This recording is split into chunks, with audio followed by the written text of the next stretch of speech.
मेरे माध्यम से इस पवित्र मंदिर में किया जाता है और हर साल बड़ी संख्या में लोग सर समाज के लोग उपस्थित होते हैं अपने इस सेवक के आग्रह पर। आज भी आप लोगों ने देखा बड़ी संख्या में लोग यहाँ पर अपने उस कद्दावर नेता को श्रद्धांजलि देने के लिए पहुंचे हैं। जो श्रद्धांजलि सभा हमारी हर साल की तरह इस साल भी यहाँ पर बड़ी भव्यता के साथ संपन्न हुई है। मैं आप लोगों के माध्यम से अपने उन तमाम साथियों का अभिनंदन करता हूँ जो अपना कीमती समय निकाल कर यहाँ पर बड़ी संख्या में पहुंचे और अपने इस भाई को, अपने इस बेटे को आशीर्वाद देने का काम किया और अपने उस कद्दावर नेता को श्रद्धांजलि देने के लिए समय निकालने का काम किया। तो 85 में हमारे पिता स्वर्गीय बाबू कल्याण राकेश जी, जनरल सीट थी उस समय भगवानपुर की ब्लॉक प्रमुख की। उस समय ग्राम प्रधान के माध्यम से वोट किया जाता था और इस क्षेत्र के सर्व समाज के सम्मानित ग्राम प्रधानों ने बड़े बड़े कद्दावर नेता उनके सामने डटे हुए थे उनको हराने में, लेकिन उन्होंने पूरा सहयोग उनका किया था और उनको प्रमुख बनाकर इस क्षेत्र की विकास की गति को आगे बढ़ाने में उनका सहयोग किया था। एक राजनीति का नया आयाम स्थापित करने का काम किया था। एक मजबूत राजनीतिक परिवार की नींव को डालने का काम किया था। मैं आप लोगों के माध्यम से उन तमाम सम्मानित प्रधानगणों का भी अभिनंदन करता हूं क्योंकि वो हमारे लिए बहुत अमूल्य धरोहर है, जिन लोगों का आशीर्वाद उस समय हमारे लिए रहा और बाबूजी को आगे बढ़ने का में सहयोग जिन जिन लोगों का, नेताओं का, हमारे सम्मानित प्रधानगणों का रहा, मैं उनका भी अभिनंदन, उनके परिवारों का भी अभिनंदन आप लोगों के माध्यम से, इस मंच के माध्यम से करता हूँ। देखिए, ये डिपेंड करता है जनप्रतिनिधि पर। सरकार आकर खुद सारे काम नहीं करती है, ये कराना पड़ता है। हम बताना चाहते हैं, उदाहरण देते हैं बार बार स्वर्गीय सुरेंद्र राकेश जी का। स्वर्गीय सुरेंद्र राकेश जी 2007 में बहुजन समाज पार्टी से विधायक बने थे, भारतीय जनता पार्टी की सरकार थी और मैं दावे के साथ कहना चाहता हूँ घाट क्षेत्र उस समय हमारी विधानसभा के अंदर था। जितने भी काम बताए गए और आए उनके सामने उसी योजना में उन्होंने पूरा करने का काम किया था और मात्र वही विधानसभा नहीं की गई थी, परिसीमन हो गया था 2012 में। वो पहले ही पता लग गया था कौन कौन सा क्षेत्र आना। उनका गांवों में भी स्वर्गीय सुरेंद्र राकेश जी ने विधानसभा बनने से पहले ही अपनी उस योजना में से काम कराने का काम किया था। ये काम करने की क्षमता होती है। अगर जो नेता विधायक बनने के बाद भी सरकारों पर डिपेंड रहता है, निश्चित रूप से मैं कहना हूँ वो नेता कहने लायक नहीं है और ना वो नेता बनने लायक है। देखिए, वो तो व्यवस्थाएं अपनी अपनी नेता विधायक कौन किस क्षेत्र में किस तरह काम कर रहा है। अगर इस तरह की गड़बड़ है तो निश्चित रूप से उनकी जांच होनी चाहिए, चाहे वो कोई भी हो।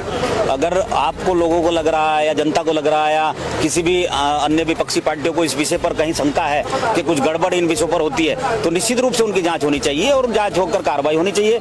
गलत काम नहीं होना चाहिए। भ्रष्टाचार मुक्त ये हमारा राष्ट्र हो, ऐसी व्यवस्था के साथ हमारी सरकार केंद्र में चल रही है, हमारी सरकार उत्तराखंड में चल रही है और निश्चित रूप से पूरी तरह से व्यवस्था को चुस्त दुरुस्त करने में हमारी सरकारों का प्रयास पूरा। उन्होंने ऐसा कहा है तो मुझे समझ नहीं आ रहा वो कौन सी दुनिया की राजनीति कर रहे हैं। निधि की व्यवस्था तो मंदिरों में लगती नहीं है, ये व्यवस्था भी माननीय मंत्री जी ने शुरू कराई थी, अलग सिस्टम, अलग मत बना के। निधि को आप मंदिर मस्जिद में नहीं लगा सकते हैं, उसमें अलग निधि, अलग व्यवस्था के अनुसार आप आपदा के तहत या अन्य व्यवस्थाओं के तहत आप उस काम को करा सकते हैं और उन्होंने कराया था, स्वर्गीय सुरेंद्र राकेश जी ने कराया था। मैं कहना चाहता हूं कि पूरी जवालापुर विधानसभा के अंदर अगर हमारी सरकार में उस समय के विधायक रहे, उनके माध्यम से स्वीकृत कराए गए कार्य ना कराए जाते तो इस क्षेत्र के वर्तमान जो विधायक हैं वो पूरी तरह जीरो हो जाते, पूरी तरह फ्लॉप हो जाते, क्योंकि ना वो काम करना जानते हैं, ना काम करने की क्षमता है। कुछ भी बोलना, कुछ भी भाषणबाजी, फालतूबाजी करने से राजनीति खाली नहीं होती है। कुछ करके दिखाना पड़ता है, धरातल पर करके दिखाइए। पूरे क्षेत्र में आप जाकर घूमिए, आपने देखा है, शायद आप उधर जाते रहते, घूमते रहते हैं आप लोग भी। निश्चित रूप से मैं कहना चाहता हूँ क्या स्थिति आज जवालापुर विधानसभा के विकास कार्यों की है। तमाम सिस्टम पूरी तरह से बिगड़ चुका है। अभी 1-2 दिन पहले मैंने देख रहा था उनकी एक बाइट खेड़ी सिकोपुर में एक कोई सड़क का उद्घाटन करने, वो 4 साल के बीच में आए अब, और उन्होंने कहा 7-8 करोड़ रुपए खेड़ी में। अब मैं पूछना चाहता हूं उस व्यक्ति से, एक सम्मानित पद पर बैठकर, एक गरिमामयी पद पर बैठकर आप क्या बात कर रहे हैं? अगर आपसे कोई ये पूछने लगे कि कहाँ वो 8 करोड़ का कागजों में कहाँ धरातल पर है, तो आपके मुंह में आवाज नहीं निकल पाएगी, आप बता नहीं पाएंगे। तो बोलने से पहले पद पर बैठे व्यक्ति को, नेता को सोच समझकर बातों की अपना प्रचार करना चाहिए। 8 करोड़ के काम तो उन्होंने पूरी विधानसभा में उनके माध्यम से नहीं हुए होंगे, जो वो खेड़ी के अंदर उन्होंने बताया। और वो काम जिसको वो गिनवा रहे हैं वो किसने कराया वो सब लोग जानते हैं, मीडिया भी जानती है और वहाँ के तमाम लोग भी जानते हैं कि वो मेन रोड जिसको 4 करोड़ की लागत से बन रहा है, बताया जा रहा है, उसको किसने स्वीकृत कराया है और किसके माध्यम माध्यम से वो बन रहा है। अपने कार्य गिनवाइए, आपने क्या किया है अब तक 4 साल में? आपने जवालापुर विधानसभा के सम्मानित लोगों को क्या क्या दिया आप बताइए बैठकर। आप बता रहे हैं कि धज्जियां उड़ा देते हैं, फलाना उड़ा देते हैं। धज्जियां तो ऐसे लोगों की उड़ती है जो नकारा होते हैं।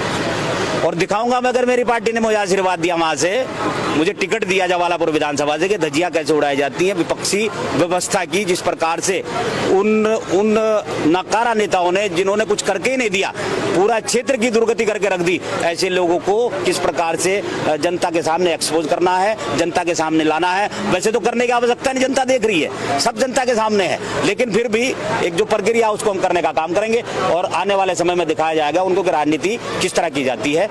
ये खाली बातें बनाने से राजनीति नहीं होती। कुछ